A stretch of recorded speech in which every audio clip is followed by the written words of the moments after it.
This is Berta Ruck's The Boy with Wings, a work now in the public domain. Chapter 1. Aerial Light Horse Hendon. An exquisite May afternoon, still and sunny. Above, a canopy of unflecked sapphire, blue. Below, the broad khaki-green expanse of the flying ground, whence the tall, red, white and blue pylons pointed giant fingers to the sky. Against the iron railings of the ground, the border of chairs was thronged with spectators, women and girls in summery frocks, men in light overcoats with field glasses slung by a strap about them. The movement of this crowd was that of a breeze in a drift of coloured petals. The talk and laughter rose and fell as people looked about at the great sheds with their huge lettered names, at the big stand, at the parked-up motors behind the seats, at the men in uniform carrying their brass instruments slowly across to the bandstand on the left. At intervals everybody said to everybody else, "Isn't this just a perfect afternoon for the flying?" Presently, there passed the turnstile entrance at the back of the parked motor cars a group of 3 young girls chattering together. One was in pink, one was in cornflower blue. The girl who walked between them wore all white, with a sunshine, yellow jersey coat flung over her arm.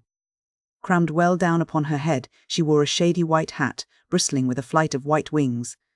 It seemed to overshadow the whole of her small, compact, but supple little person, which was finished off by a pair of tiny, white canvas-shod feet. She was the youngest, as well as the smallest of the trio, standing at the turnstile.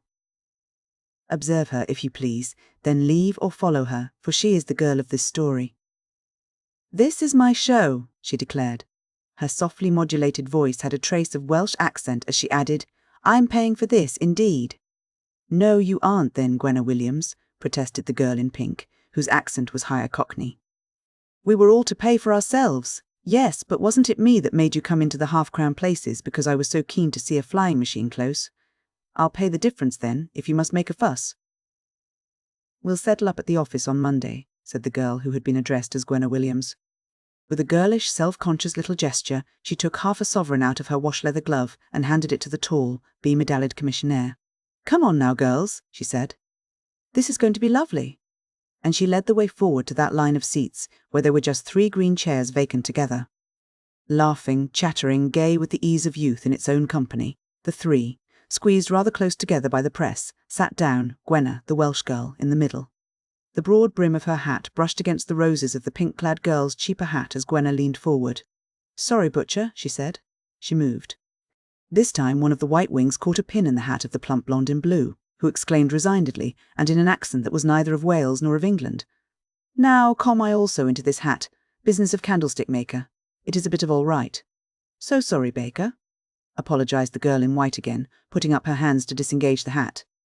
"I'll take it off, like a matinee. Yes, I will, indeed. We shall all see better." She removed the hat from a small head that was very prettily overgrown with brown, thick, cropped curls. The bright eyes with which she blinked at first in the strong sunlight were of the colour of the flying ground before them, earth-brown and turf-green mixed. "I will hold your hat, since it is for me that you take him off," said the girl whom they called Baker. Her real name was Becker, Ottilie Becker. She worked at the German correspondence of that London office where the other 2 girls, Gwenna Williams and Mabel Butcher, were typists. It was one of the many small jokes of the place to allude to themselves as the butcher, the baker, and the candlestick maker. All 3 were excellent friends. The other 2 scarcely realised that Gwenna, the Celt, was different from themselves, more absent-minded, yet more alive. A passer-by might have summed her up as a pretty, commonplace little thing, a girl like millions of others. But under the ready-made muslin blouse of that season's style there was ripening, all unsuspected, the dormant bud of passion. This is no flower of the commonplace, and her eyes were full of dreams, innocent dreams. Some of them had come true already, for hadn't she broken away from home to follow them? Hadn't she left the valley where nothing ever went on, except the eternal Welsh rain that blurred the skylines of the mountains opposite, and that drooped in curtains of silver-grey gauze over the slate roofs of the quarry village, set in that brook-threaded wedge between wooded hillsides? Hadn't she escaped from that cage of a chapel house sitting-room with its kitchen range, and its many bookshelves, and its steel print of John Bunyan, and its maddening old grandfather clock that always said 2:30, and its everlasting smell of singeing hearthrug, and never a window open? Yes. She'd given her uncle guardian no peace until he'd washed his hands over Gwenna's coming up to London. So here she was in London now, making fresh discoveries every day, and enjoying that mixture of drudgery and frivoling that makes up the life of the London bachelor girl. She was still fancy-free, as people say of a girl who loves and lives in fancies, and she was still at the age for bosom friendships. One sincerely adored girl chum had her confidence. This was a young woman at the residential club, where Gwenna lived, not one of these from the office. But the office trio could take an occasional Saturday jaunt together as enjoyingly as if they never met during the week. "Postcards? Picture postcards!" chanted a shrill treble voice above the buzz of the talking, waiting crowds. Before the seats a small boy passed with a tray of photographs. These showed views of the hangars and of the ground, portraits of the aviators. "Postcards," he paused before that cluster of blue and white and pink frocks. "Any picture postcards?" "Yes. Wait a minute, let's choose some," said Miss Butcher. And 3 heads bent together over the display of glazed cards. "Tell you what, Baker, we'll send one off to your soldier brother in Germany, shall we? All sign it, like we did that one to your mother, from the zoo." "Ah, yes." "A Bierkarte," said the German girl with her good-natured giggle. "Here, I choose this one. View of Hendon. We write, Es lassen grüßen unbekannte Weise, there send greeting to Karl the unknown." "Oh, but hadn't we better send him this awfully nice-looking airman, just as a sort of example of what a young man really can do in the way of appearance, what?" suggested Miss Butcher, picking out another card. "Peach, isn't he? Look, he's standing up in the thingamajig, just like an archangel in his car, or do I mean Apollo?" Gwenna'd know. "Which are you going to choose, Gwenna?" Gwenna had picked out 3 cards, a view of the ground, a picture of a biplane in mid-air, and a portrait of one of the other airmen. He had been taken in his machine against the blank background of sky. The big, boyish hands gripped the wheel, the cap, goggles in front, peak behind, was pushed back from the careless, clean-shaven lad's face, with its cheeks creased with deep dimples of a smile. "This one," said Gwenna Williams. And there was no whisper of fate at her heart as she announced lightly, "This is my love." She did not guess, as you do, that here was the portrait of the boy of this story. The other girls leaned across her to look as she added, "He's the most like Icarus, I think." "Who's Icarus when he's at home?" inquired Miss Butcher. And Gwenna, out of one of her skimmed books, gave a hurried explanation of Icarus, the first flying man, the classic youth who dared the sun on wings of wax. Together the girls inspected the postcard of his modern type, the Hendon aviator. They laughed. They read aloud the name P. Dampier. They compared his looks with those of other airmen, treating the whole subject precisely as they would have treated the dancing or singing of their favourite actresses in the reviews. For it was still May 1914 in England. The feeling of warm and drowsy peace in the air was only intensified by the brisk, sharp strains of the military band on the left of the flying ground, playing the light cavalry march. "Dear me, are we going on like this forever?" remonstrated Gwenna presently. "Aren't they ever going up?" She was answered by a shattering roar from the right. It ceased. Then, on the field before her excited eyes, there was brought out of one of the hangars by a cluster of mechanics in khaki-brown overalls the winged romance that came into this tired and blaze world with that most wondrous of all ages, the 20th century. At first only a long, gleaming upper plane, jolting over the uneven ground, could be seen over the heads of the watchers. Then it reached the enclosure.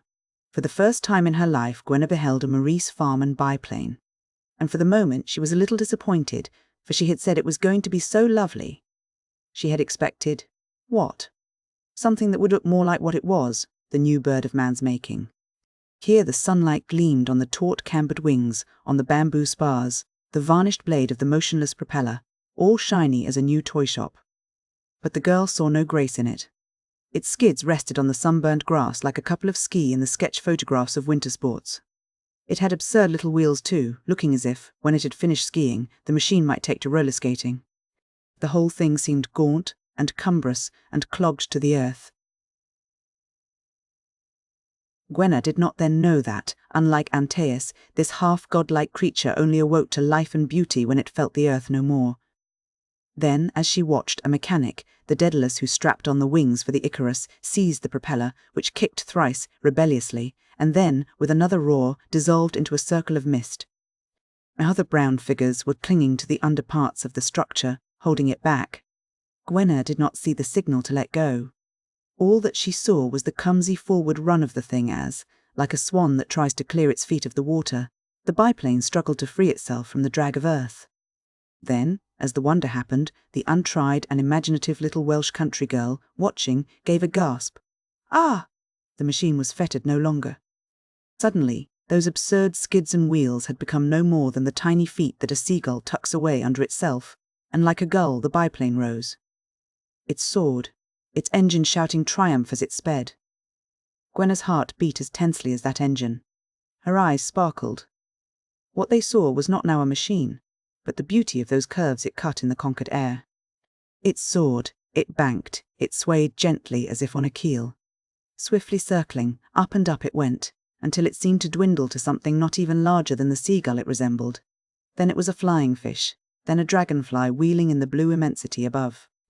Suddenly, like a fog signal, there boomed out the voice of the man with the megaphone, the man who made from the judge's stand, behind the committee. Enclosure all announcements for the meeting. Ladies and gentle MEN, it boomed. Mr. Paul Dampier on a Maurice Farman biplane. The huge convolvulus trumpet of the megaphone swung round. The announcement was made from the other side of the stand, the sound of that booming voice being subdued as it reached the group of 3 girls. Mr. Paul Dampier. You hear, Gwenna? It is your young man, said Miss Baker, Miss Butcher adding. Hope you had a good look at him and saw if that photo did him justice. From here? Well, how could I? It's not much I could see of him, complained Gwenna, laughing. He only looked about as big as a knot in a cat's cradle. Another roar, another small commotion on the ground. Another of those ramshackle-looking giant grasshoppers slid forward and upward into the air. Presently 3 aeroplanes, then 4 together were circling and soaring together in the sapphire. Blue arena. Below, a pair of swallows, swift as light, chased each other over the ground, above their own shadows, towards the tea pavilion. Yet another flyer winged his tireless way across the aerodrome.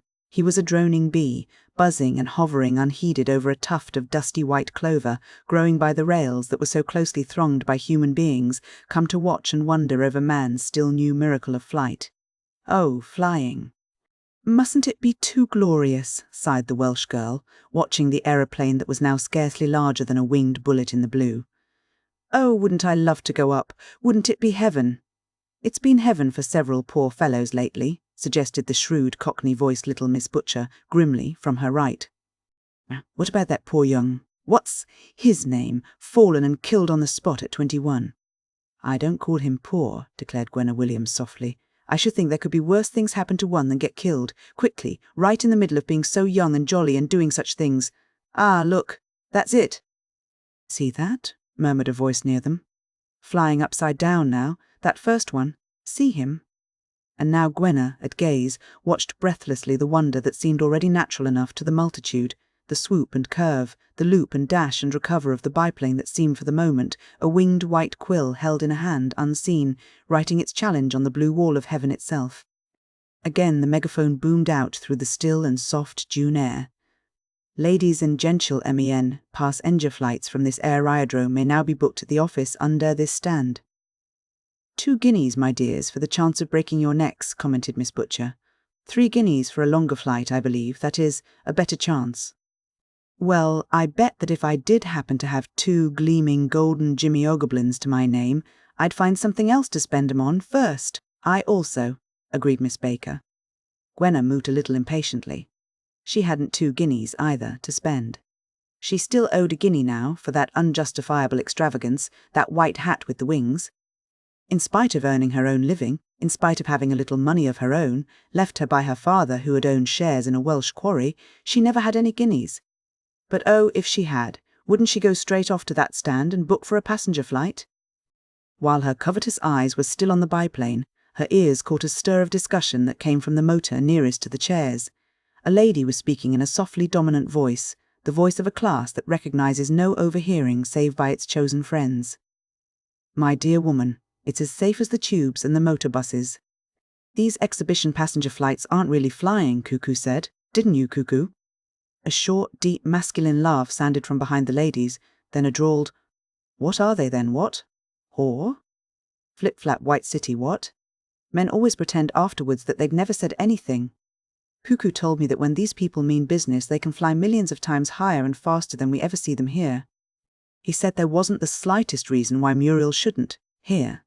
The sound, hard and clear as an icicle, of a very young girl's voice, ringing out, "And anyhow, mother, I'm going to."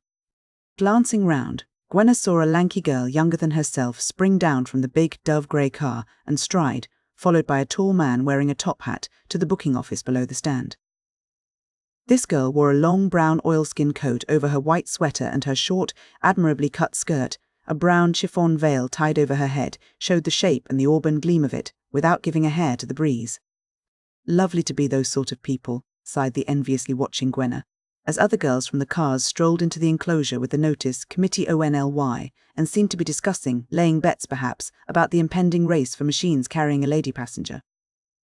Fancy, whenever any of them want to do or to see or even to be anything, they've only got to say, "Anyhow, I'm going to," and there they are. That's the way to live, presently. The 3 London typists were sitting at a table under the green awning and the hanging flower baskets, one of a score of tables where folk sat and chatted and turned their eyes ceaselessly upwards to the blue sky, pointed at by those giant pylon fingers, invaded by those soaring, whirring, insolent, space-daring creatures of man. The first biplane had been preparing for the ladies' race. Now came the start, with the dropped white flag the announcement from that dominating magnified voice, "Miss to Damp Ear on a Maurice Farman biplane, accompanied by Miss Mew, real connoisseurs," the German girl put in. "Your man again." "Gwenna, my man indeed." "And I haven't seen him even yet," complained the Welsh girl again, laughing over her cup of cooling tea. "Only in the photograph. Don't suppose I ever shall either. It's my fate, girls. Nothing really exciting ever happens to me," she sighed, then brightened again as she remembered something. "I must be off now. I've got to go out this evening." "Anywhere thrilling?" asked Miss Butcher. "I don't know what it'll be like. It's Leslie Long. It's my friend at the club's married sister somewhere in Kensington, giving a dinner party," Gwenna answered in the scrambling New English in which she was learning to disguise her Welshiness. "And there's a girl fallen through at the last minute. So she phoned through this morning to ask if this girl could rake anyone up." "How mouldy for you, my dear," said Mabel Butcher in her sympathetic Cockney as the Welsh girl rose, took up her sunshine, yellow coat from the back of her chair, and chinked down a shilling upon her thick white plate. "Means you'll have to sit next some youth who only forced himself into his dress suit for the sake of taking that fallen-through girl into dinner.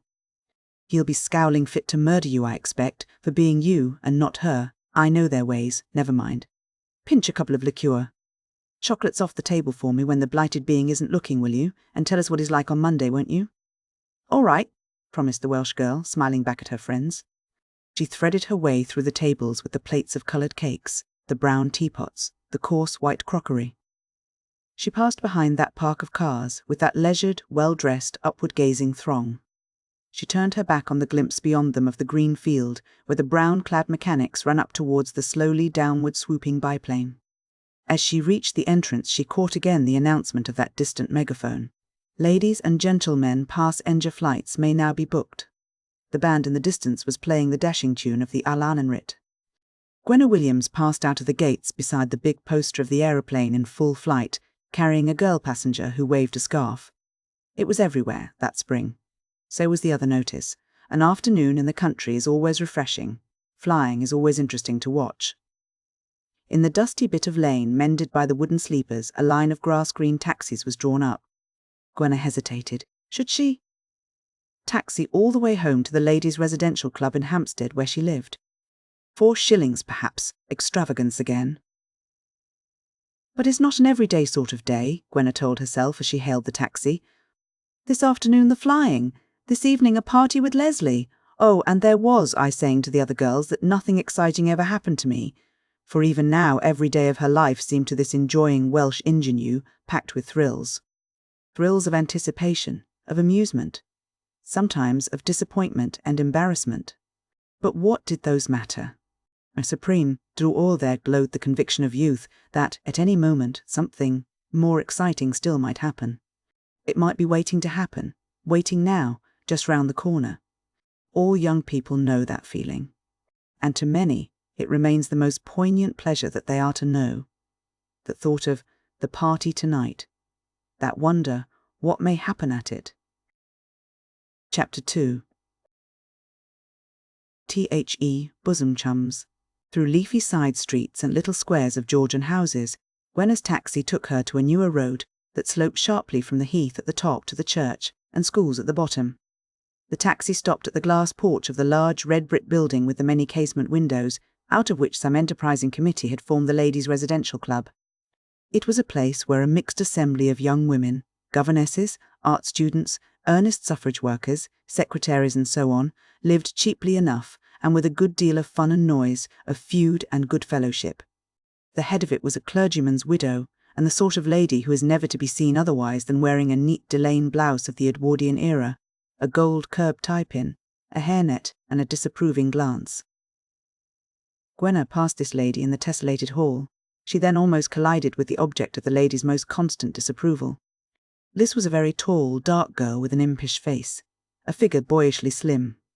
She looked almost insolently untidy, for she wore a shabby brown hat, something after the pattern of a Boy Scout's, under which her black hair was preparing to slide down over the collar of a raincoat, which, as its owner would have told you, had seen at least 2 rains.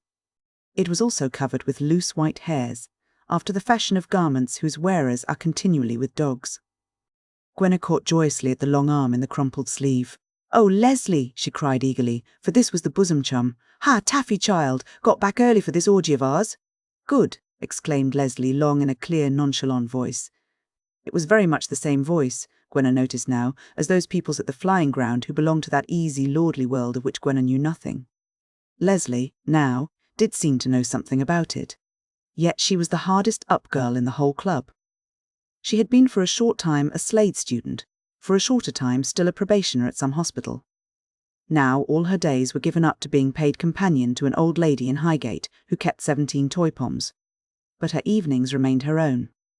"Afraid this party isn't going to be much of a spree for you," she told Gwenna as they went upstairs. "I don't know who's going, but my brother-in-law's friends seldom are what you could describe as men. Being a stockbroker and rich, he feels he must go in heavily for art and music. Long hair to take you in, probably. Hope you don't awfully mind coming to the rescue. Don't mind what it is, as long as I'm going out somewhere, and with you, Leslie," the younger girl returned blithely. "Will you do me up the back presently?" "Rather. I'm dressing in your room. There's a better light there. Hurry up." Gwenna's long, narrowish front bedroom at the club was soon breathing of that characteristic atmosphere that surrounds the making of a full-dress toilette, warm scented soap suds, hot curling irons, powder, odol, perfume. The room possessed a large dressing table, a long wardrobe, and a fairly spacious chest of drawers. But all this did not prevent the heaping of Gwenna's bed with the garments, with the gilded high-heeled cothons, and with the garments Gwenniam to her self-invited guest. That guest, with her hair turbaned in a towel and her lengthy young body sheathed in tricot, towered above the toilet table like some modern's illustration of a genie in the Arabian Nights. The small, more closely knit Welsh girl, who wore a kimono of pink cotton crepe slipping from shoulders noticeably well modelled for so young a girl, tried to steal a glimpse at herself from under her friend's arm. "Get out, Taffy," ordered the other coolly. "You're in my way."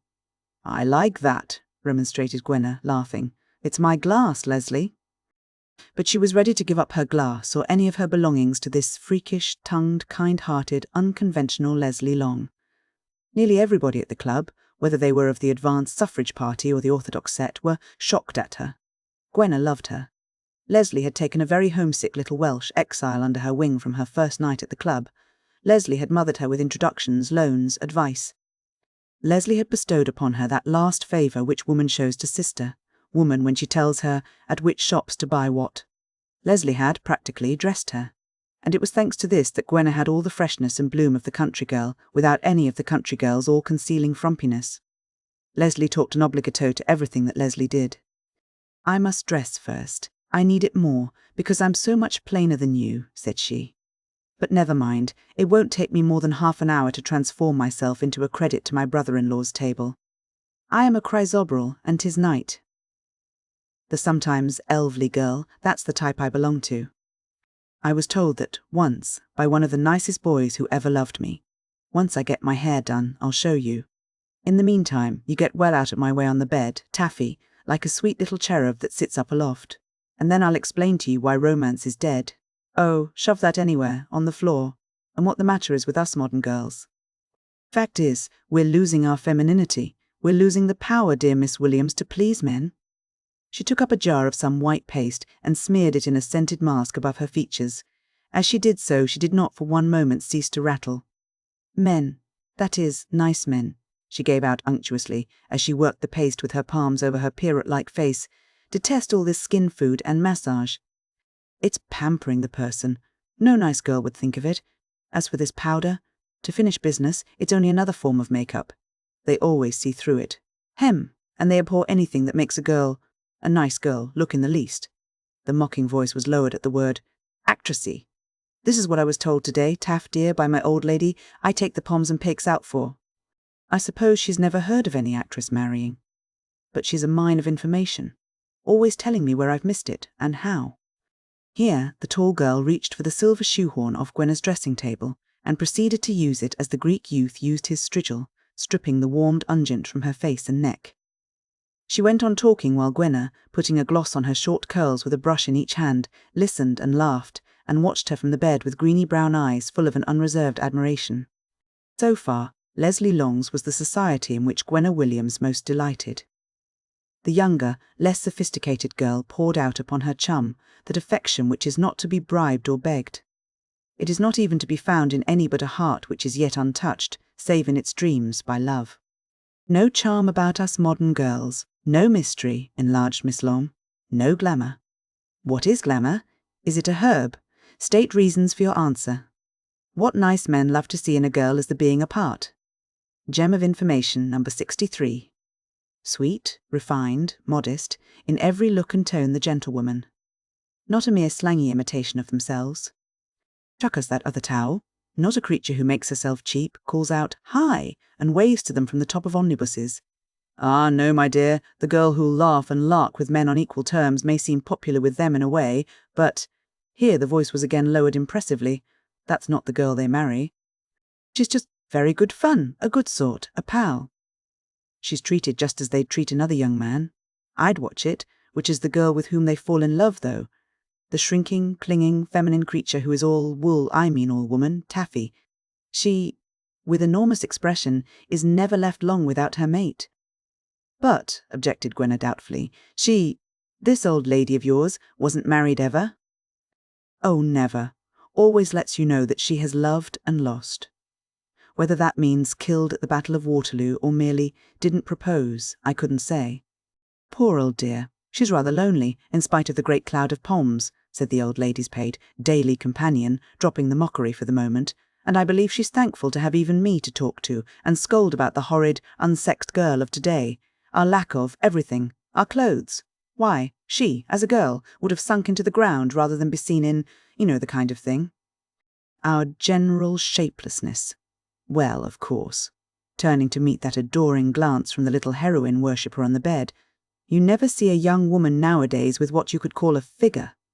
Here Leslie, reaching for the giant powder puff she had flung onto the foot of the bed, gave a backward bend and a straighten that would not have disgraced an acrobat. No waists. Now, if there is a feature that a man admires in a girl, it's her tiny, trimly corseted waist. My old lady went to a fancy-dress dance once in a black and yellow plush bodice as a wasp, and everybody said how splendid. She never allowed herself to spread into anything more than 18s until she was 30. But now the girls are allowed to slop about in these loud, fast-looking golf jackets or whatever they call them, made just like a man's, and the young men simply aren't marrying any more. No wonder. Oh, Leslie. Do you think it's true? Put in Gwenna, a trifle nervously. So she told me, my dear, told bonny Leslie, whose bag had been 2 proposals that same week, said Miss Long nonchalantly. One of 'em with me in the act of wearing that futurist harlequin's get-up at the Art Rebels revel. You know, the one I got the idea of from noticing the reflections of the ground-glass diamond patterns on me through the bathroom window. I say, she'd have sunk pretty well through into the antipodes at the sight of me in that rig. What? Yet here was an infatuated youth swearing that he would like to have the chance all his life with me to dance, for he liked his partner best of all. Leslie hummed the old musical comedy tune. Son of a dean, too. Gwenna looked wistfully thrilled. Wasn't he? Nice enough. Oh, a sweet boy, handsome eyes. I always want to pick them out with a fork and put them into my own head. But too simple for me, thanks, said Leslie lightly. He was rather cut up when I told him so. Didn't you tell your old lady anything about it, Leslie? Does that kind of woman ever get told the truth, Gwenna? I trow not. That's why the dear old legends live on and on about what men like and who they propose to. Also the kind old rules drawn up by people who are past taking a hand in the game. Again, she mimicked the old lady's voice. Nice men have one standard for the women they marry, and another, a very different standard, for the, women they flirt with. So satisfactory, don't you know, for the girl they marry. No wonder we never find those marriages being a complete washout. But supposing that a sort of Leslie girl came along and insisted upon marriage being brought up to the flirtation standard, hein? But your old lady, Leslie? Do you mean you just let her go on thinking that you've never had any admiration, and that you've got to agree with everything she says? Rather, said Miss Long with her enjoying laugh. I take it in with rapt attention, looking my worst, as I always do when I'm behaving my best. Partly because one's bound to listen respectfully to one's bread and butter speaking, and partly because I am genuinely interested in her remarks, said Leslie Long. It's the interest of a rather smart young soldier, if I may say so, let loose in a museum of obsolete small arms. Even as she spoke, her hands were busy with puff and brush, with hair-pad, pins and pencil. Gwenna still regarded her with that full, discriminating admiration which is never grudged by one attractive girl to another, of an opposite type. With the admiration for this was mixed a tiny dread, well known to the untried girl. If she is what they like, they won't like me. Also a wonder, what in the world would Uncle have said to her? And a mental picture rose before Gwenna of the guardian she had left in the valley. She saw his shock of white, bog-cotton hair, his face of a Jesuit priest, and his voice of a Welsh dissenting minister. She heard that much resented voice declaiming slowly, Yes, yes, I know the meaning of London and self-respect, and earning one's own living. I know all about these college girls, and these girls going to business and working same as the men, shoulder to shoulder. Indeed, it's very likely. Something better to do nowadays than sit at home frowsting over drawn thread work until a husband chooses to appear, all the same thing, as it was in the beginning. A wider field, for making eyes, and only 2 eyes to make them with. Oh, forgetful Providence, not to let a modern girl have 4, larger opportunities, more chance of finding a young man. Yes, yes, that's it, Gwenna. Gwenna, at the mere memory of it, broke out indignantly. Sometimes I should like to stab old people, meaning the celebrated Uncle Hugh. Too wise, isn't he? Laughed Leslie lightly, with her hands at her hair. Too full of home truths about the business girl's typewriter, and the art student's palette, and the shilling thermometer of the hospital nurse, eh? He knows that they're the modern girl's equivalent of the silken rope ladder. What? And the chaise to Gretna Green, this way out. This way, to romance. Why not? Allow me, madam. Here she took up an oval box of 18th century enamel, picked out a tiny black velvet patch, and placed it to the left of a careless red mouth. Effective, I think? Yes, and how can you say there's such a thing as obsolete in the middle of all this? Protested Gwenna. Look, how the old fashions come up again. Child, curb your dialect. Look, Leslie mimicked the Welsh girl's rising accent. The old fashions. Of course we modify the fashions now to suit ourselves. My old lady had to follow them just as they were. We, said this 20th century sage, are just the same as she was in lots of ways. The all-important thing to us is still what she calls the mate. I don't believe it would be to me, said Gwenna simply, and thinking of the other possibilities of life, fresh experiences, work, friendship, adventure, flying, say, she meant what she said. That was the truth. Side by side with this, not contradicting but emphasizing it, was another truth. For, as in a house one may arrange roses in a drawing-room and reck nothing of the homely business of the kitchen, then presently descend and forget, in the smell of baking bread, the flowers behind those other doors. So divided, so uncommunicating, so pigeonholed are the compartments, lived in one at a time, of a young maid's mind.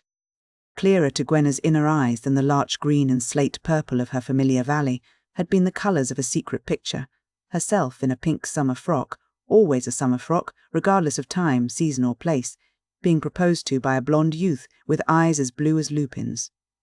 Mocking Leslie was urging her, again in the old lady's tone, to wait until Mr. Right came along.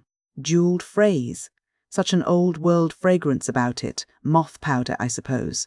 Yet we know what it means, and they didn't. We know it isn't just anybody in trousers that would be Mr. Right. My dear. I use such strange expressions, I quite shock me sometimes, she interpolated, adding, It's a mercy for us in some ways, so good if we do get the right man. Worse than it used to be if we don't. Swings and roundabouts again. But it's still true that two things greater than all things are, the first is love, and the second is war. I can't imagine such a thing as war now, mused Gwenna on the bed, can you? Oh, vaguely, yes, said Leslie Long. You know my people, poor darlings, were all in the army.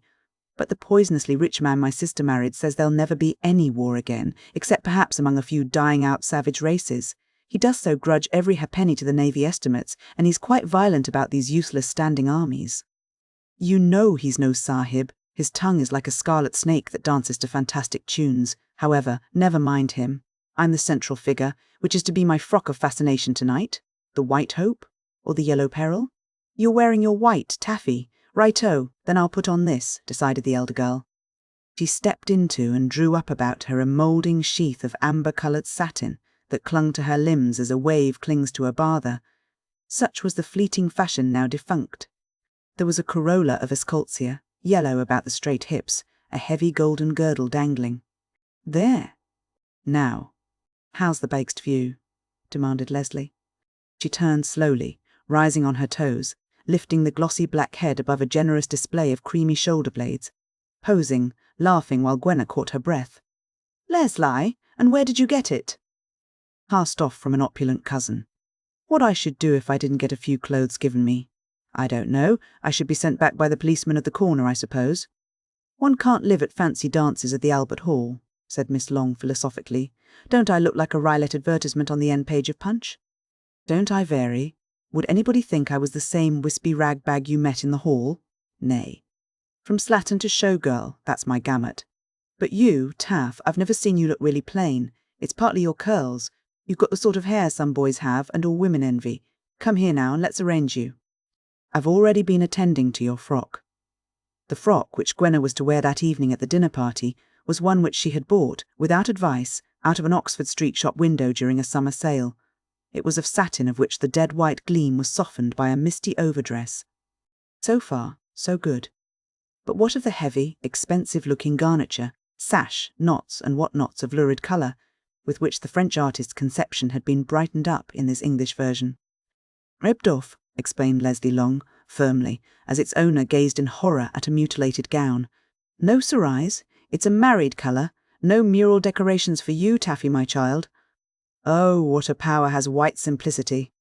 White, pure white, with these little transparent ruffles that kind Leslie has sewn into the sleeves and round the fichu arrangement for you, and a sash of very pale sky blue.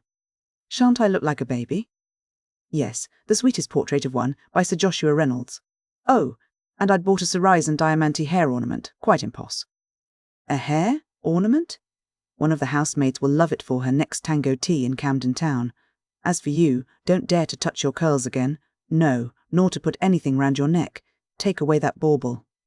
Aren't I even to wear my gold Liberty beads? No, you aren't. Partly because I am, in my hair. Besides, what do you want them for with a throat like that? Necklaces are such a mistake, decreed Leslie. If a girl's got a nice neck, it hides the line. If she hasn't, it shows the defect up. Well, protested Gwenna doubtfully, but mightn't you say that of anything to wear? Precisely. Still, you can't live up to every counsel of perfection, not in this climate. You might let me have my thin silver chain, whatever, and my little heart that my Auntie Margie gave me. In fact, I'm going to. It's a mascot, said Gwenna, as she hung the little mother-o'-pearl pendant obstinately about her neck. There, very well. Spoil the look of that lovely little dimply hollow you've got just at the base there if you must. A man, said Gwenna's chum with a quick, critical glance, a man would find that very easy to kiss. Easy, said Gwenna, with a quicker blush of anger. He wouldn't then indeed. Oh, my dear, I didn't mean that, explained Leslie as she caught up her gloves and wrap and prepared to lead the way out of the room and downstairs to the hall. They would walk as far as the Tube, then book to South Kensington. All I meant was that a man would, that is, might, possibly get the better, of his, say, his natural repugnance to trying, a little wistfully, Gwenna volunteered. One never has. I know, Taffy. Not yet, said Leslie Long. But one will. Cheer up, girls, he's getting on his boots. Ready? Come along. Chapter 3. THEISOF Icarus. Gwenna, who was always bubbling over with young curiosity about the fresh people whom she was to meet at a party, had never taken over much interest in the places where the party might be held. She had not yet reached the age when, for information about new acquaintances, one glances first at their background. And to her the well-appointed, though slightly Art Y. Smith establishment, where her friend was taking her to dine, was merely a married house. She took for granted the arrangements thereof. She lumped them all, from the slim, deferential parlour-maid who ushered them through a thickly carpeted corridor with framed French etchings into a spacious bedroom where the girls removed their wraps, down to the ivory, bemonogrammed pin tray and powder box in front of the big mirror. She lumped these all together as things you have when you're married. It never struck her, it never strikes 8 out of 10 young girls, that marriage does not necessarily bring these things, with their subtle assurance of ease, security, and dignity in its train. She never thought about it. Marriage indeed seemed to her a sort of dullish postscript to what she imagined must be a thrilling letter. Why must nearly all married people become so stodgy? Gwenna simply couldn't imagine herself getting stodgy, or fat, like this married sister of Leslie Long's, who was receiving her guests in the large upstairs drawing-room into which the 2 girls were now shown. This room, golden and creamy, seemed softly aglow. There were standard lamps with huge amber crinolines, bead-fringed and flowers, yellow roses and white lilies seemed everywhere. Leslie Long drew one of the lilies out of a Venetian vase and held it out, like an usher's rod, towards Gwenna as she followed her into the bright, bewildering room, full of people. She announced, "Maudie, here's the stopgap. Taffy Williams, your hostess." Her hostess was a version of Leslie grown incredibly matronly. Her auricular-coloured velvet tea-gown looked as if it had been clutched about her at the last moment, which in point of fact it had. Mrs. Smith was quite an old-fashioned mother. Yet from her eyes smiled the indestructible girl that is embedded in so many a respectable matron, and she looked down very kindly at Gwenna, the cherub-headed, in her white frock. Mr. Smith, who had a large smooth face and a bald head, gave Gwenna a less cordial glance. Had the truth been known, he was sulking over the non-appearance of the intelligent young woman from the Poets' Club, whose place was taken by this vacuous-looking flapper, his summing up of Miss Gwenna Williams. For Gwenna, this bald and wedded patriarch of 45 scarcely existed. She glanced, nervous and fluttered and interested, towards the group of other guests gathered about the nearer of the 2 flower-filled fireplaces, a pretty woman in rose colour and 2 men of 30 or thereabouts, one of whom, rather stout, with an eyeglass, a black stock tie, and a lock of brown hair brought down beside his ear like a tiny side whisker, made straight for Leslie Long. "Now don't attempt to pretend we haven't met," Gwenna heard him say in a voice of flirtatious yearning. "Last time you cut my dance." "Here," the maid announced, from the door, some name. Gwenna, standing shyly, as if on the brink of the party, heard the hostess saying, "We hardly hoped you'd come. We know you people always are besieged by invitations." "Dear me, all these people seem dreadfully grand," thought the Welsh girl hastily to herself. "I wonder if it wouldn't have been better now if Leslie had left that cerise velvet trimming as it was on my dress." Instinctively she glanced about for the nearest mirror. There was a big oval gilt, framed one over the yellow brocaded Empire couch near which Gwenna stood. Her rather bewildered brown eyes strayed from the stranger faces about her to the reflection of the face and figure that she best knew. In the oval of gilded leaves she beheld herself framed. She looked small and very young with her cherub's curls and her soft babyish white gown and that heaven-coloured sash. But she looked pretty. She hoped she did. Then suddenly in that mirror she caught sight of another face, a face she saw for the first time. She beheld, looking over her white mirrored shoulder, the reflection of a young man. Clear-featured, sunburnt but blonde, he carried his fair head tilted a little backward, and his eyes, strange eyes, were looking straight into hers. They were clear and blue and space-daring eyes, with something about them that Gwenna, not recognizing, would have summed up vaguely as like a sailor's. They were eyes that seemed to have borrowed light and colour from long scanning of far horizons.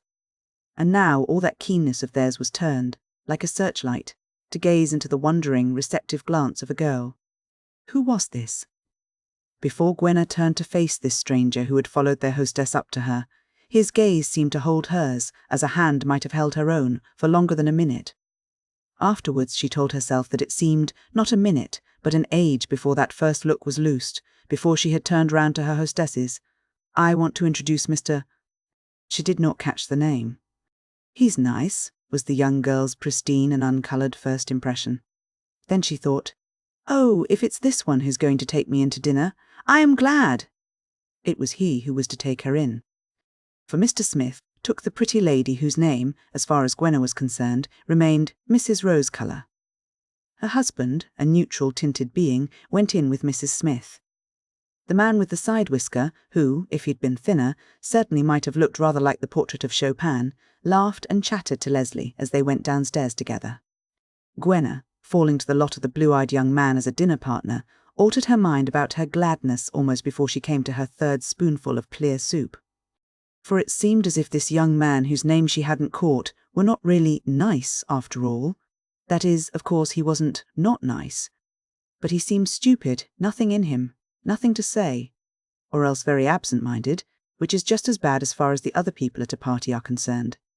Or worse, because it's rude.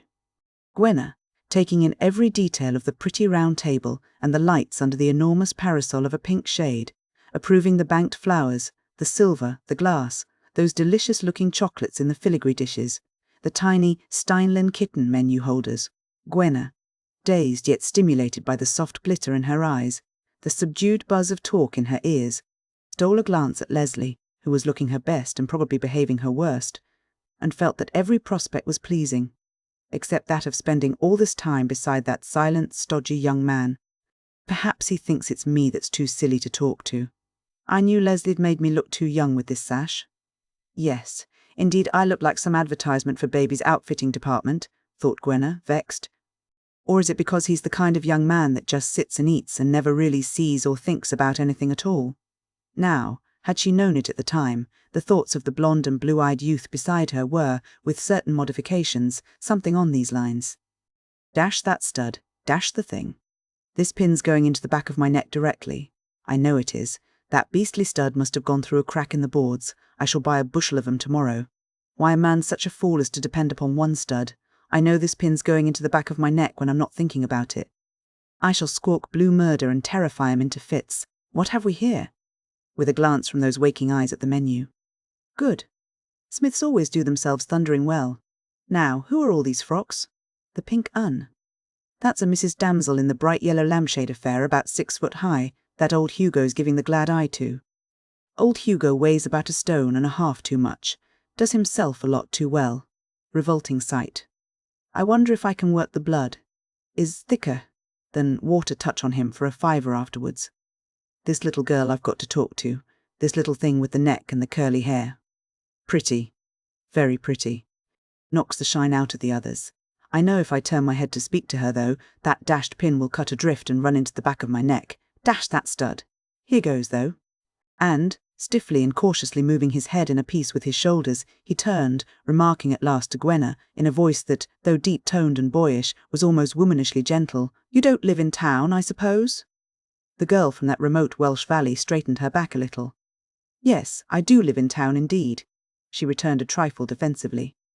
"What made you think I lived in the country? Came up yesterday, I suppose," the young man told himself as the soup plates were whisked away.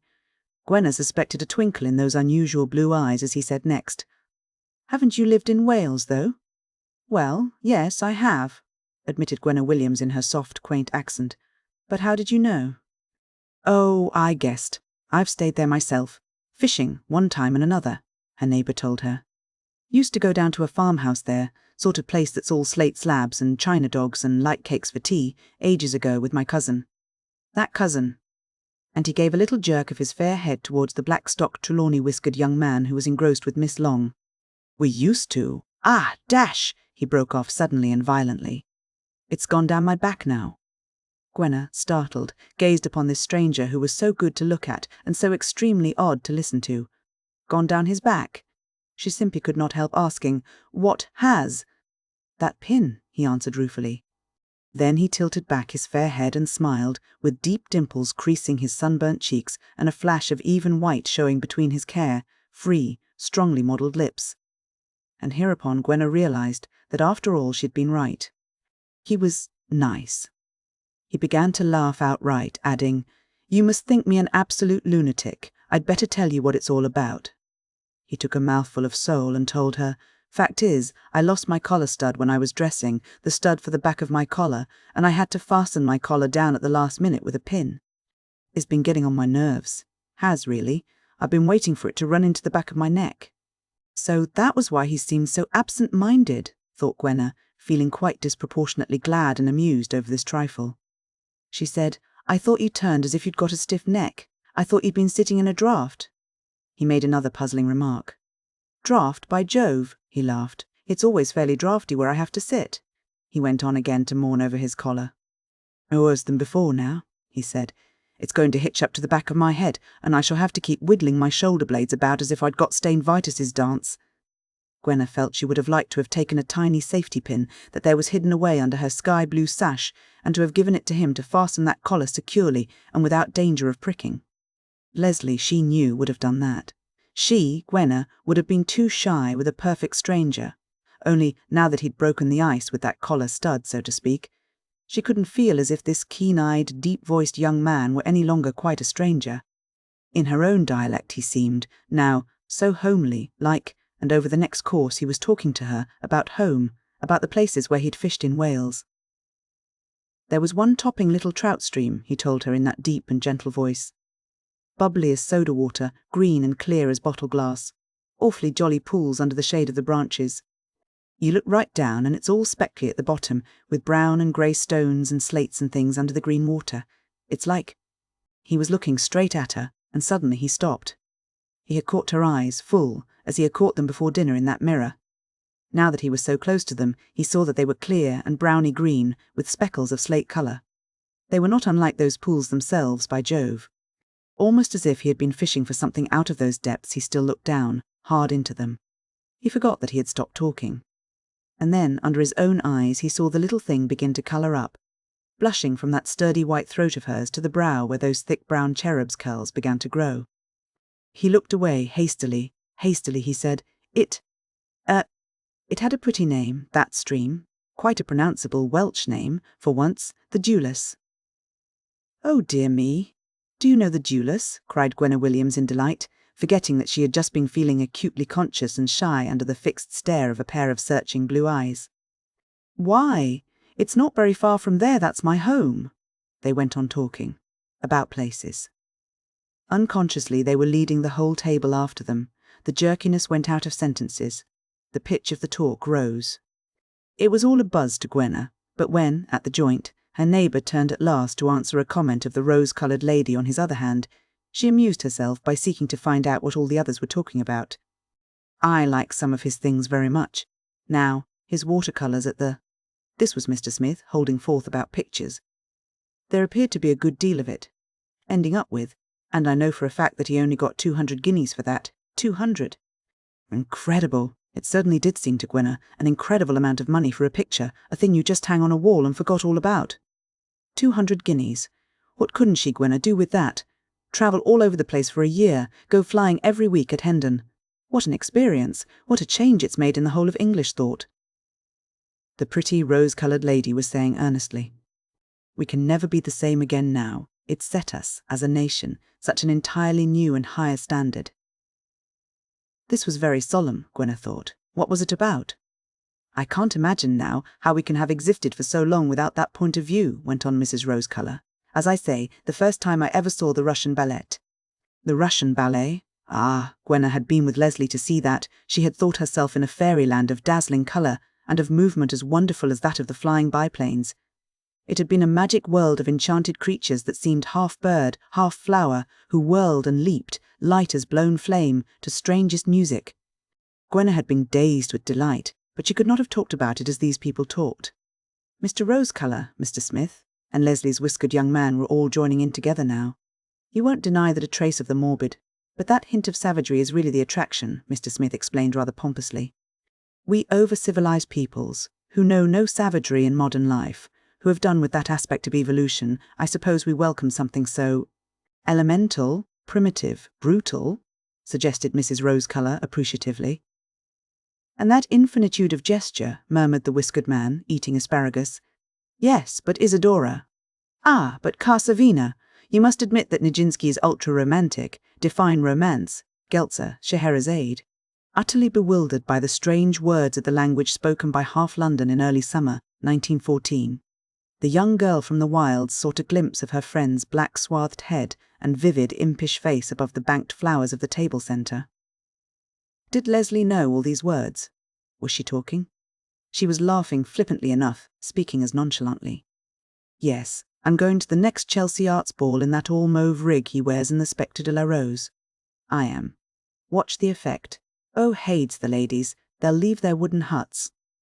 You needn't laugh, Mr. Swain. This to the Chopin young man. Anybody would be taken in. I can look quite as much of a man as Nijinsky does. In fact, far. Here suddenly Gwenna's neighbour leaned forward over the table towards his hostess and broke in, his deep, gentle voice carrying above the buzz. Mrs. Smith, I say, I beg your pardon, he exclaimed quickly, but isn't that a baby crying like anything somewhere?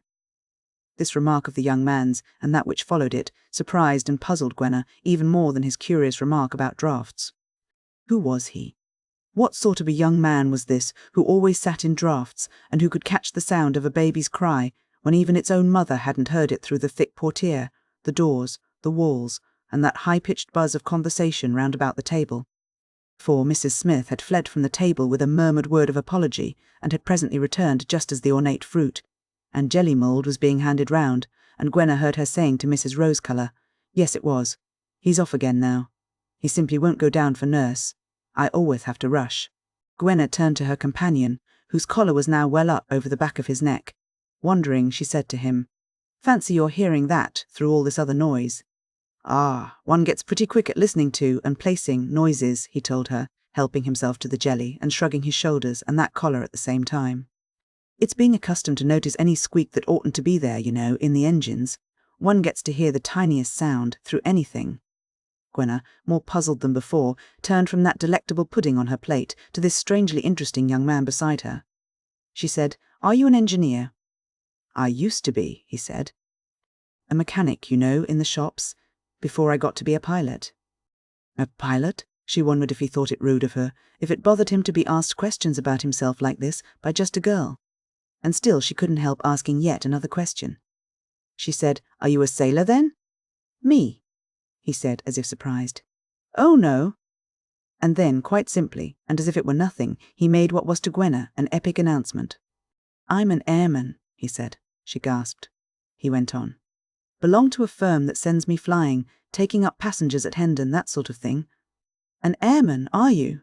was all that Gwenna could for the moment reply. Oh! Perhaps her eyes, widening upon the face above her, were more eloquent of what she felt. That it was to her a miracle to find herself actually sitting next to him, actually speaking to one of these scarcely credible beings whom she had watched this afternoon. An airman. There was something about the very word that seemed mysterious, uncanny. Was it because of its comparative newness in the speech of man? Perhaps ages ago, primitive maids found something as arresting in the term a seaman. But this was an airman. It was his part to ride the winged Victory, the aeroplane that dared those sapphire heights above the flying ground. Oh! And she had been chattering to him about the slate-margined brooks and the ferny glens of her low-lying valley, just as if he'd been what this ingenuous maid called to herself, any young man who had spent holidays fishing in Wales. She hadn't known. That was why he had those queer, keen eyes, blue and reckless, yet measuring. Not a sailor's, not a soldier's, but the eyes of Icarus. I never heard your name," said Gwenna, a little breathless, timid. "Which is it, please?" For reply, he dabbed a big, boyish finger down on the slender name card among the crumbs of his bread. "Here you are," he said. "Dampier, Paul Dampier." So whirling and bewildered was Gwenna's mind by this time that she scarcely wondered over the added surprise. This, she just realized, was the name she had first heard bellowed aloud through the megaphone from the judge's stand. She hardly remembered then that a photograph of this same aviator was tossed in among her wash-leather gloves, velvet hairbands, and her handkerchief sachet in the top right-hand drawer of her dressing-table at the club. Certainly she did not remember at this minute what she had said, laughing over that portrait, to her two friends on the flying ground. There she had admired the machine, that un-Antaeus-like thing that was not itself until it had shaken off the fetters of earth from its skids and wheels. Here she marvelled over the man, for he was part of it. He was its skill and its will. He was the planner of those curves and bankings and soarings, those volplanes that had left, as it were, their lovely lines visible in the air. His Icarian mind had determined, his large but supple body had executed them. A girl could understand that, without understanding how it was all done. Those big, boyish hands of his, of course, would grasp certain mechanisms. His feet, too, would be busy, his knees, every inch of his lithe length and breadth, every muscle of him, yes, even to the tiny muscles that moved his wonderful eyes. "I saw you then," she told him in a dazed little voice. "I was at Hendon this afternoon. It was the first time in my life." "Really?" he said. "What did you think of it all?"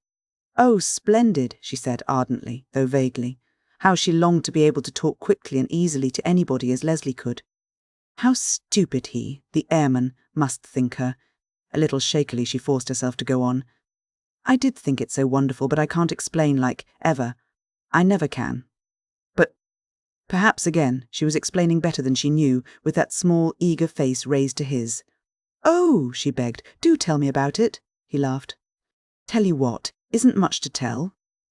"Oh yes, there must be, you tell me," she urged softly, unconscious that her very tone was pure and concentrated flattery.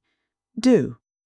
And with another short, deprecating laugh, another shrug to his collar, the boy began to tell her things, though the girl did not pretend to understand. She listened to that voice, strong and deep, but womanishly gentle.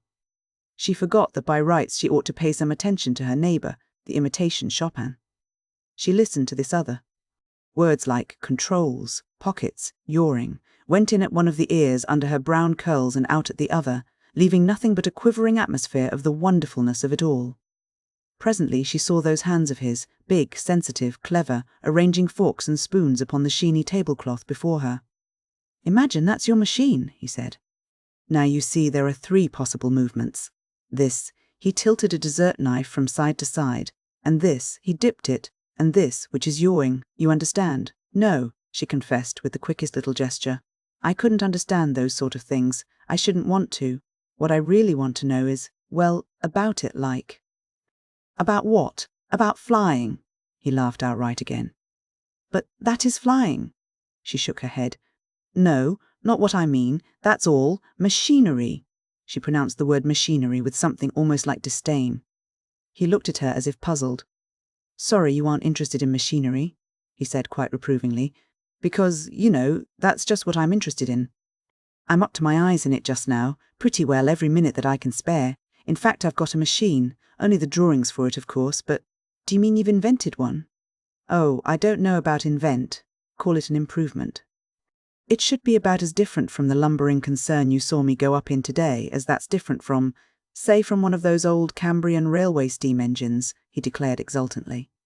"It's—" Here he plunged into another vortex of mysterious jargon about automatic stability, about skin friction, and 100 other matters that left the listening girl as giddy as a flight itself might have done.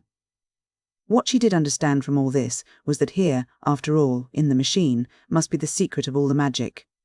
This was what interested the man. An inventor, too. He talked as if he loved to talk of it, even to her, his steel blue eyes holding her own. Perhaps he didn't even see her, she thought. Perhaps he scarcely remembered there was a girl there, leaving strawberries and cream untasted on an apple-green plate, listening with all her ears, with all of herself, as he, with all of himself, guided a machine.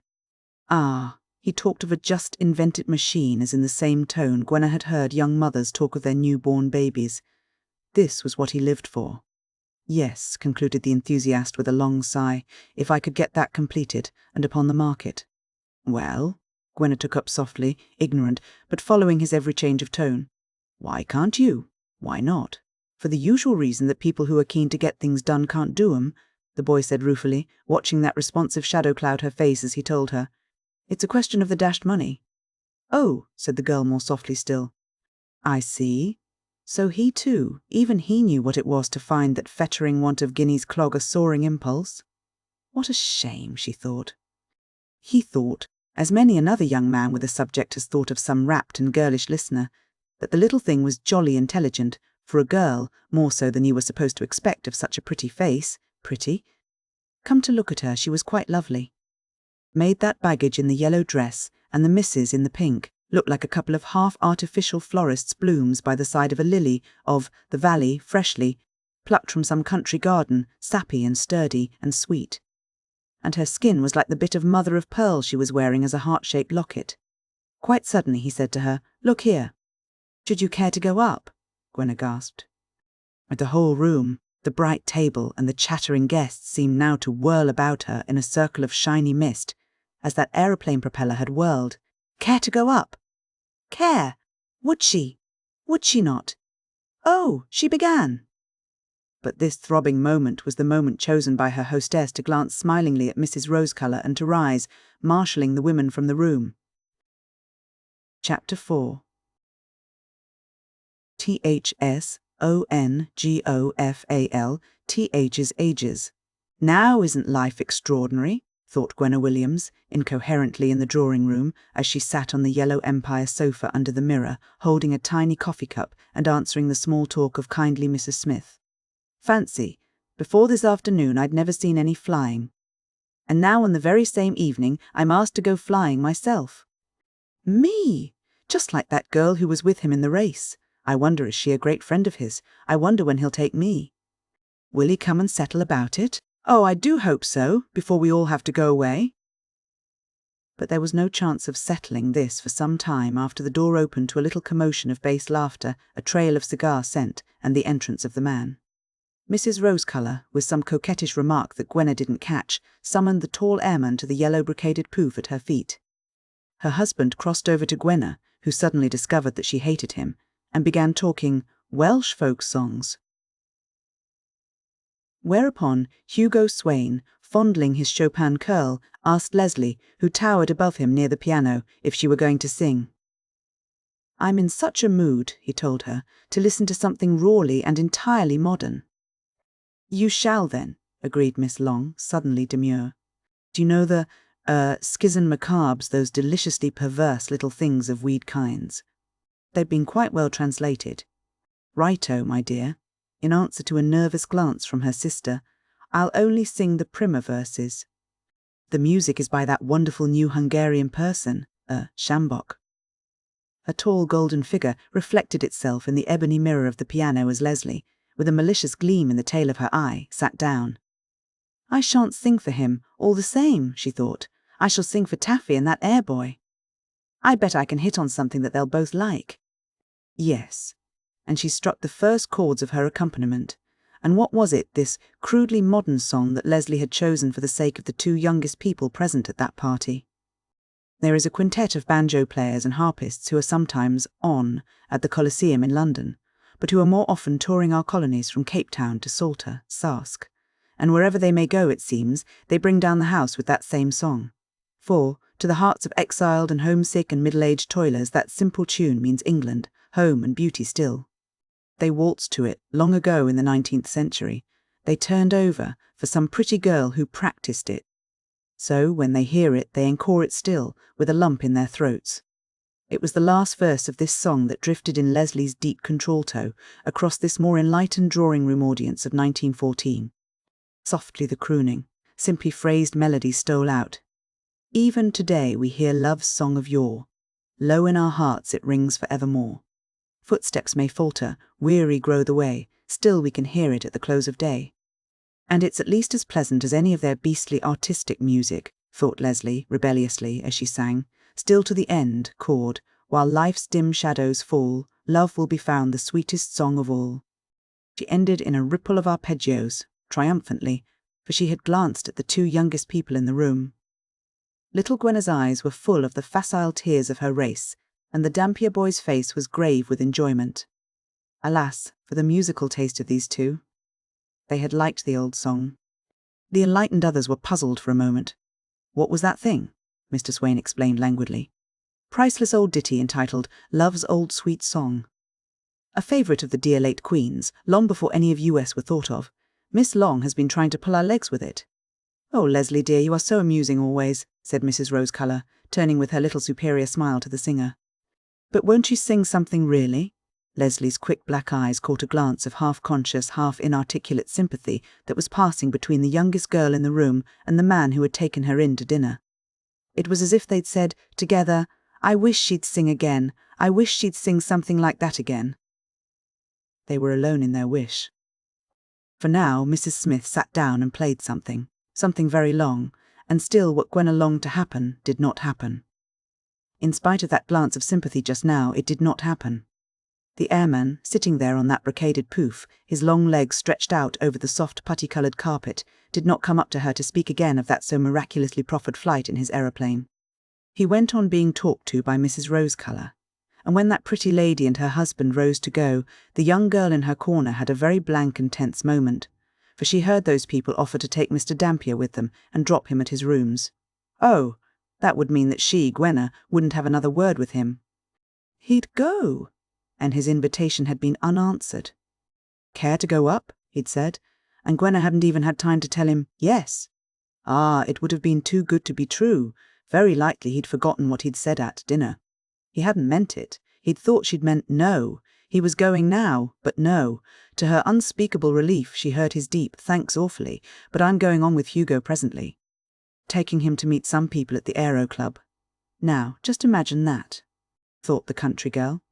Here it was already 10:30 at night, but he was going on to meet some more people somewhere else. This wonderful party, which had marked an epoch in her life, was nothing to him. It was just the beginning of the evening. And, after days in the skies, all his evenings were like this. Hadn't Mrs. Smith said when he came in, "We know you are besieged with invitations"? Oh, the inconceivably interesting life that was his. Why was Gwenna nothing but a girl, a creature who, even nowadays, had to stay within the circumscribed limits where she was put, who could not see or be or do anything, really? Might as well be born a tortoise. Here the voice of Mr. Hugo Swain, to which she paid scant attention so far, said something about taking Miss Long and her friend up to Hampstead first, and that Paul could come along.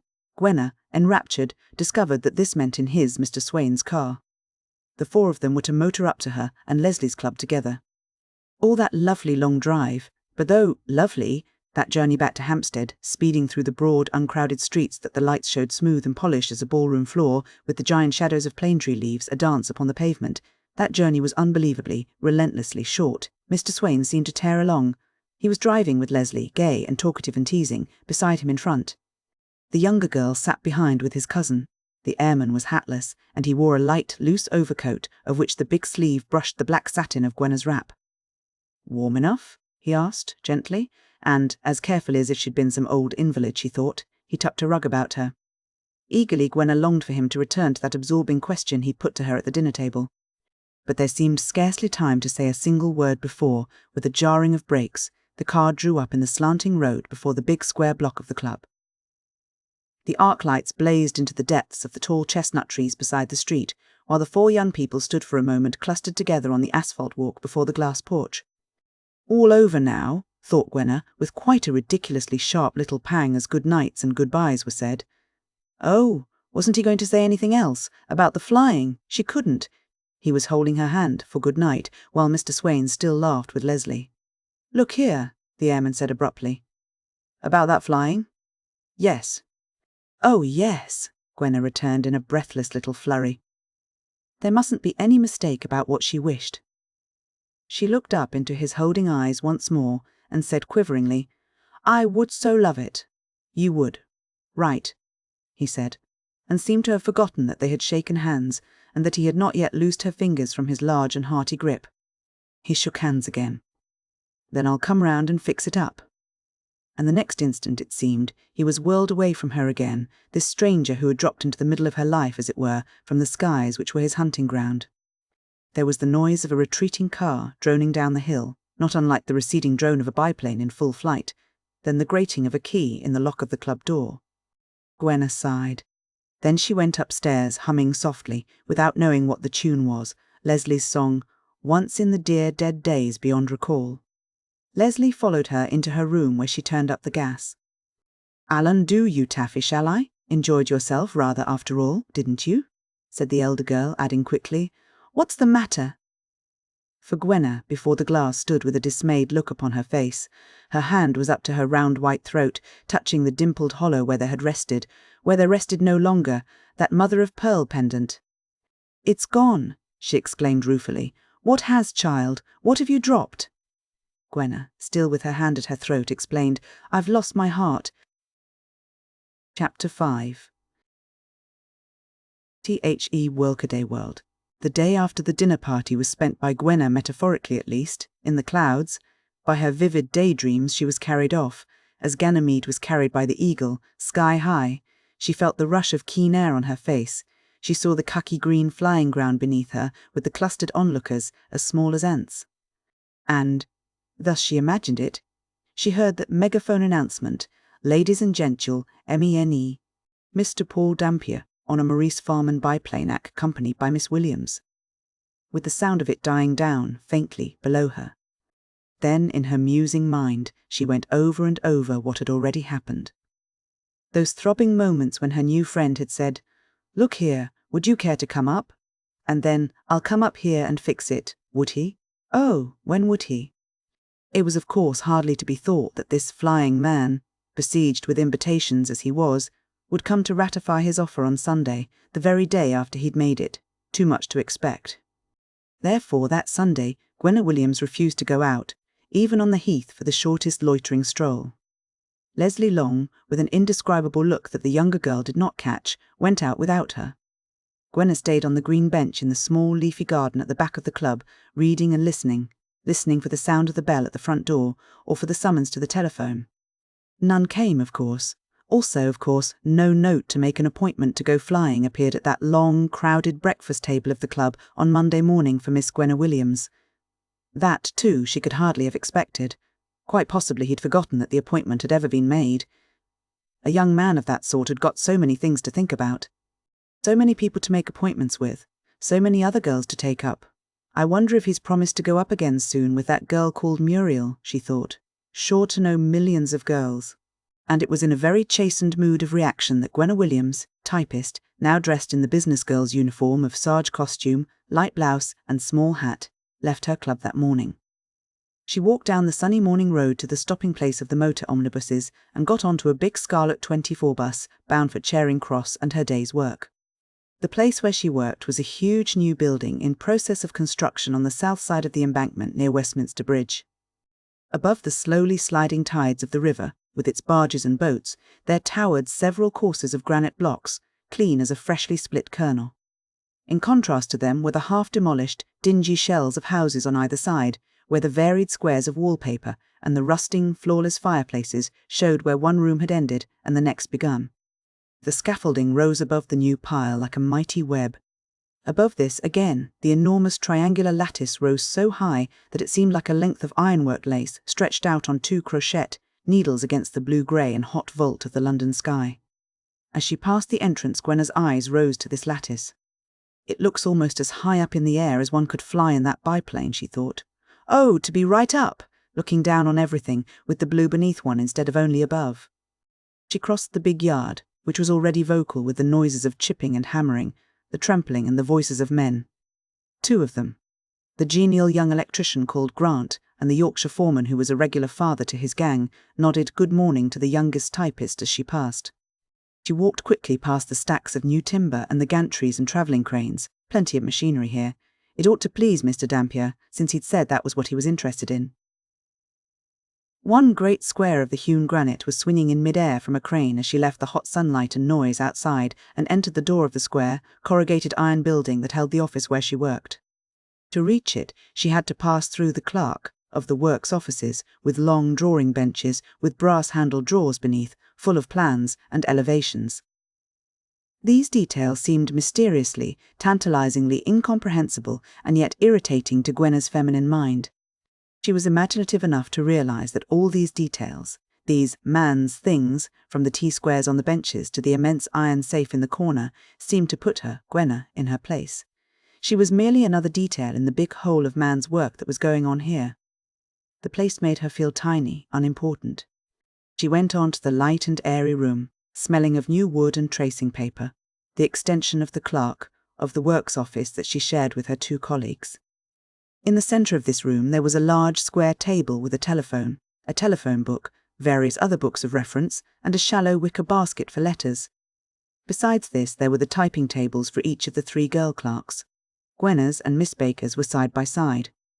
The German girl sat nearest to the window that gave the view up the river, with Lambeth Bridge and the Houses of Parliament looming grey and stately against the smiling June sky, and a distant glimpse of Westminster Abbey. On the frame of the pane just above her Miss Baker had fastened, with drawing pins, 2 photographs. One was a crude-coloured postcard of a red-roofed village among pine forests. The other was a portrait of a young man, moustached and smiling under a spiked German helmet. Across this photograph ran the autograph, Karl Becker. Thus the blue and guileless eyes of this young foreigner in our midst could rest upon mementos of her fatherland and her family any time she raised her blonde head from bending over her work. Both girls looked up this morning as Gwenna, the last arrival, came in. They scolded her good-naturedly because she'd brought none of those chocolates she'd promised from the dinner table. They asked how she'd enjoyed herself at that party. It would have been presumably natural to the young Welsh girl to have broken out into a bubblingly excited, "And, girls, who do you suppose I sat next? A real live airman, and, my dears," with a rapturous gasp, "who should it be but the one I bought the photo of on Saturday? You know, the one you called my young man, Mr. Dampier, Paul Dampier. Yes, but wait, that isn't all. Just fancy, he talked to me yards and yards about his new aeroplane, and I say, 'What do you think?' This was the best. He's asked me to come up one day. Yes, indeed. He's going to take me flying with him." But, as it was, Gwenna said not one word of all this. She could not have explained why, even to herself. Only she replied to Miss Butcher's, "What was the party like?" with a flavourless, "Oh, it was all right, thanks." That sounded so English, she thought. She had a dull day at the office. Dry as dust letters and specifications, builders' quantities and so on to type out. Tiresome calls on the telephone that had to be put through to the other office. Never before had she seemed to mind the monotony of those clicking keys, and that, "I'll inquire. Hold the line, please." Never before had she found herself irritated by the constant procession of men who were in and out all day, including Mr. Grant, who sometimes seemed to make errands to talk to Miss Butcher, but who never stayed for more than a moment, concluding invariably with the cheerful remark, "Well, duty calls. I must away." Men seemed actually to enjoy duty, Gwenna thought. At least the men here did. All of them, from Mr. Henderson in the other office to the brown-faced men in the yard with their shirt-sleeves rolled up above tattooed arms, seemed to be keen on the building, on the job in hand. They seemed glad to be together. Gwenna wondered how they could. Today she was all out of tune.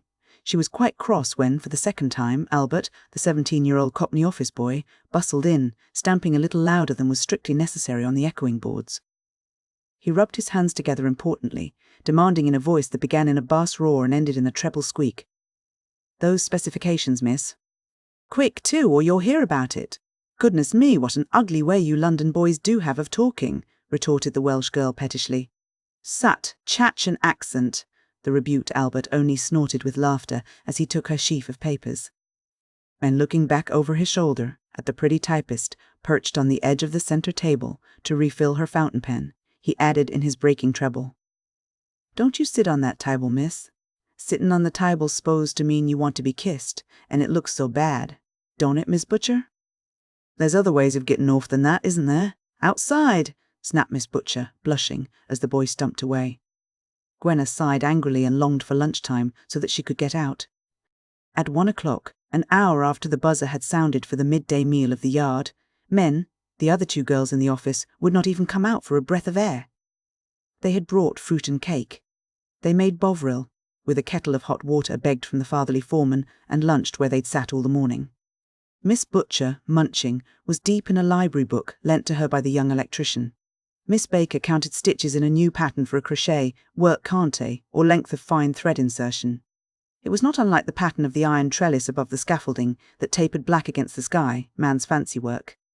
What hideously tame things women had to fill their lives with, Gwenna thought, as she sat in the upper window of her tea shop at the corner of the Embankment.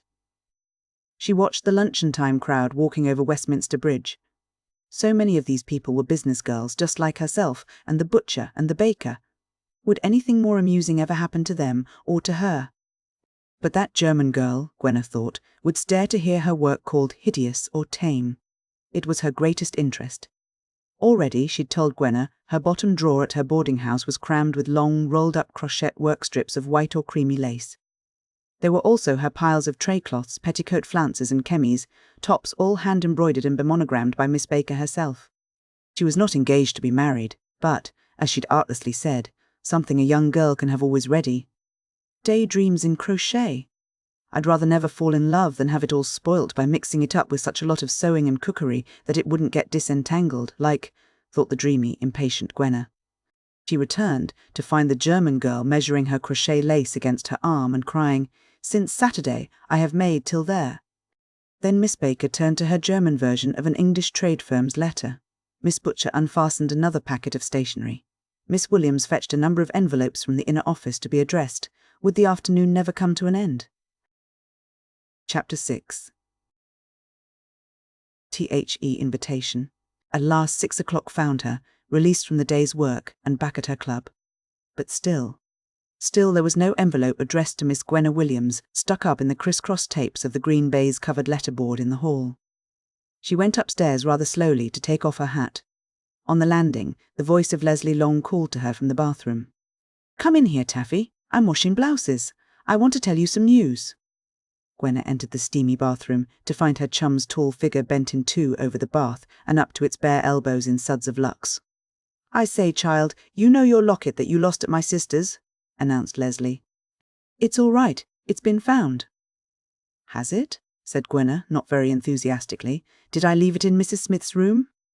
"You didn't. You left it in Hugo Swain's car," said Leslie, wringing out the wet handful of transparent net that would presently serve her as a garment.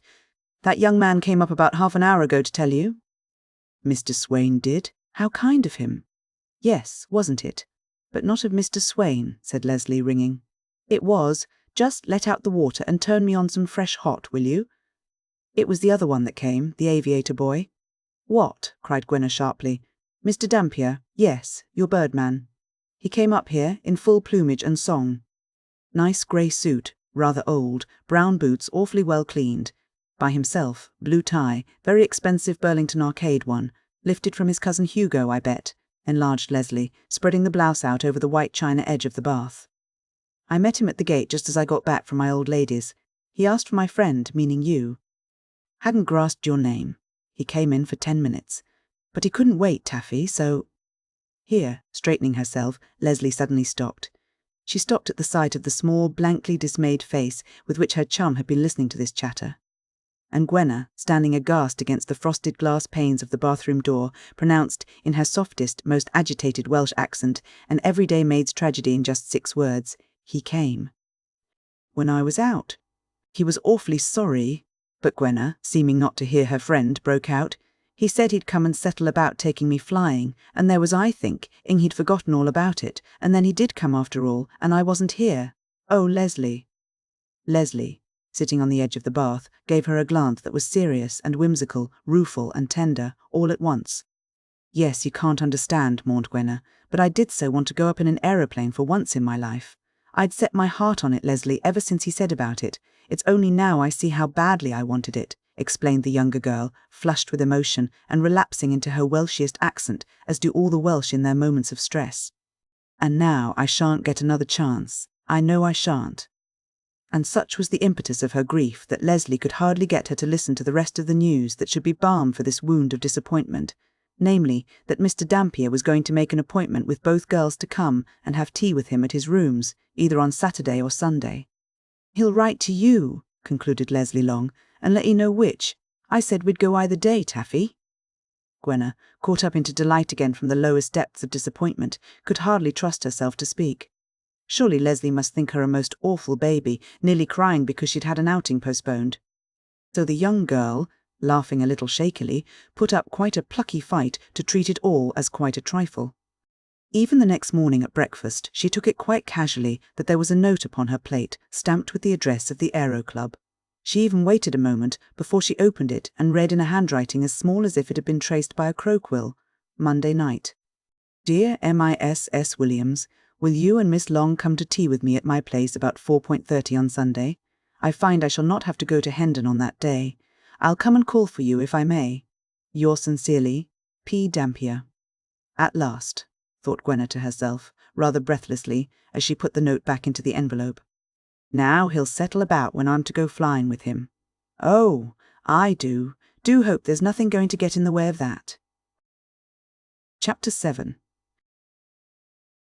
A bachelor's TAA party. The first of a series of things that got in the way of Gwenna's making an appointment to go flying occurred on that Sunday afternoon, when Leslie and she were to have tea at Paul Dampier's place. A mixture of chaos and comfy chairs, I expect, ash everywhere, and beastly cakes. I know these bachelor tea parties. That, Leslie said, is what his place will be like.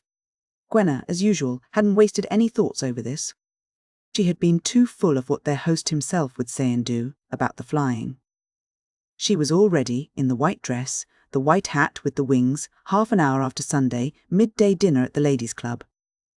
But it was very nearly 4:30 by the time Mr. Dampier did come, as he had promised, to fetch the two girls. He came in the car that had driven them back on the night of the dinner party, and he was hurried and apologetic for his lateness. He even seemed a little shy. This had the effect of making Gwenna feel quite self-possessed as she took the seat beside him.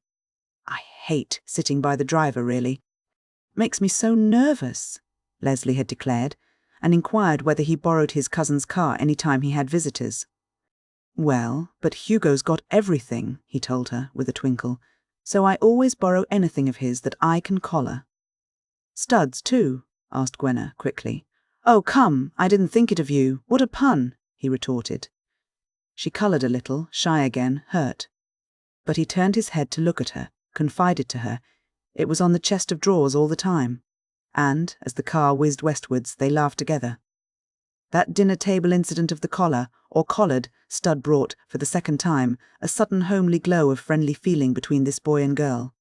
She thought, he's just as easy to get on with as if he were another girl, like Leslie, for always, at the beginning of things, the very young woman compares her first man-friend with the dearest girl chum she has known, or as if he were just nobody, instead of being so wonderful and an airman, good gracious. Appropriately enough for an airman, his place seemed to be nearly on the house, tops of a block of buildings near Victoria Street. The lift carried them up past 6 landings, and many boards inscribed with names of firms. It stopped at the 7th story, almost directly opposite a cream-coloured door with a small, old-fashioned brass knocker, polished like gold. Paul Dampier tapped sharply at it. The door was opened by a thick-set man in an excellent suit of clothes and with the face of a wooden sphinx. "Tea as soon as you can, Johnson," said the young airman over his shoulder as the trio passed in. The long sitting-room occupied half the flat, and its windows took up the whole of one side. It was to these open windows that Gwenna turned. "Oh, what a view!" she cried, looking out, enraptured at the height and airiness, looking past the leads, with their wooden tubs of standard laurel bushes, among which pigeons were strutting and bridling and pecking crumbs. She looked down, at the bird's-eye view of London, spread far below her in a map of grey roofs and green tree-tops, under a soft mist of smoke that seemed of the clouds themselves. "Oh, can't you see for miles?" exclaimed Gwenna. "There's Stomp Paul's, looks like a big grey soap bubble coming up out of the mist." "Oh, you can see between a crack in the houses, our place at Westminster. It's like a cottage from here. Oh, and that iron lacy thing on the roof. Even this must be something like being up in an aeroplane, I should think. Look, Leslie." Miss Long seemed more engrossed in looking round Mr. Dampier's bachelor sitting-room. It was incredibly luxurious compared to what she'd expected. The polished floor was black and shiny as the wood of the piano at the further end, the Persian rug softly brilliant.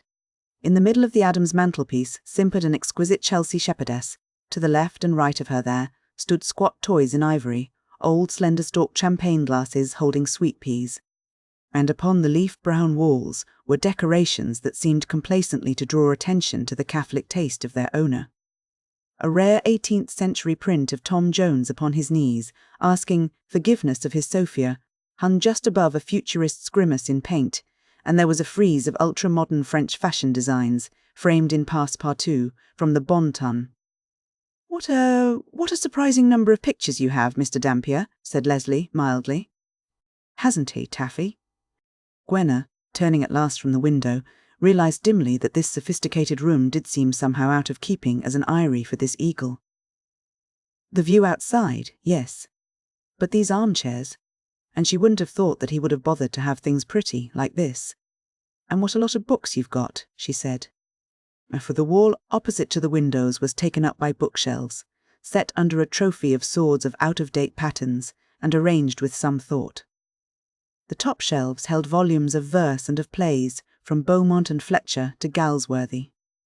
The Russian novelists were ranged together, also the French. There was a corner for Sudermann and Schnitzler.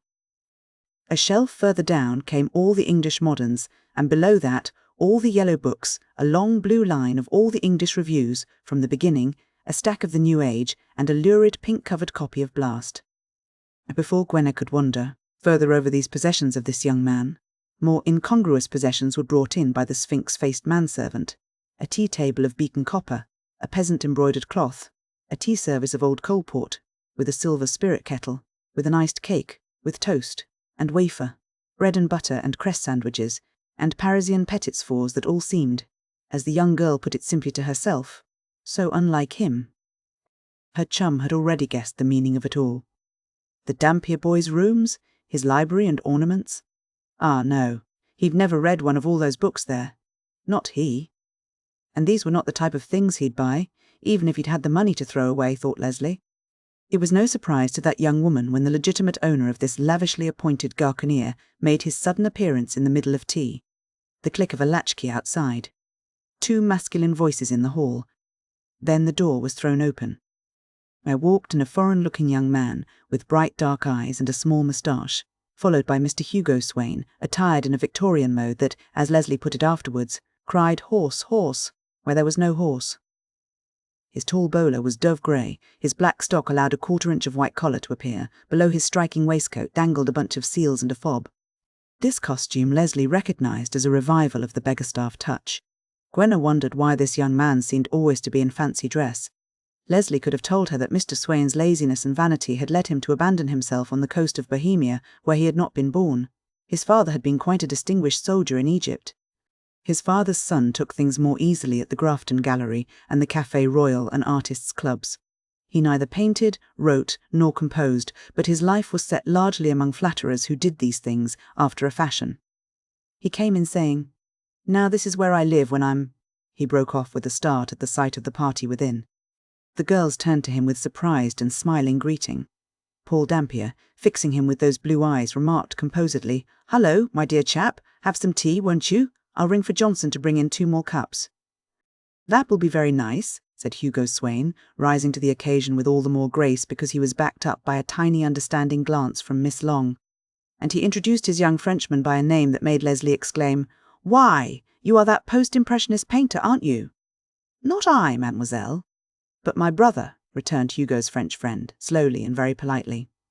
His dark face was simple and intelligent as that of a nice child. He sat up as straight in his chair as he talked. "It is for that Mr. Swain, who is admirer of my brother's pictures, is so amiable for to show me London. Me, I am not artist. I am ingenieur only." "Only," thought Gwenna over her teacup. Surely anyone should be proud of being an engineer, considering that Mr. Dampier had thus begun his career, he who was now in what the romantic girl considered the first of all professions. Perhaps her attitude towards the airman as such was noted by the airman's cousin. Hugo, who had dropped a little heavily into the softest chair near Miss Long, turned his Chopinesque profile against a purple cushion to shoot a rather satirical glance at the cleaner-built youth in the worn grey suit. "Now, how like a man! He doesn't admire Taffy particularly, but he's piqued to see her admire another type." Leslie summed this up quickly to herself. Not really a bad sort, he behaved well about the invasion of these rooms, but he's like all these well-off young men who potter about antique shops when they ought to be taking exercise. He's plenty of feminine little ways, since they call spitefulness feminine. There was a distinctly spiteful note in the young man's voice as he made his next remark to his cousin. This remark surprised even Leslie for a moment, and to Gwenna's heart it struck with a sudden, unreasonable shock of consternation. For Mr. Swain inquired blandly across the tea-table, "Well, Paul, how's your fiancée?"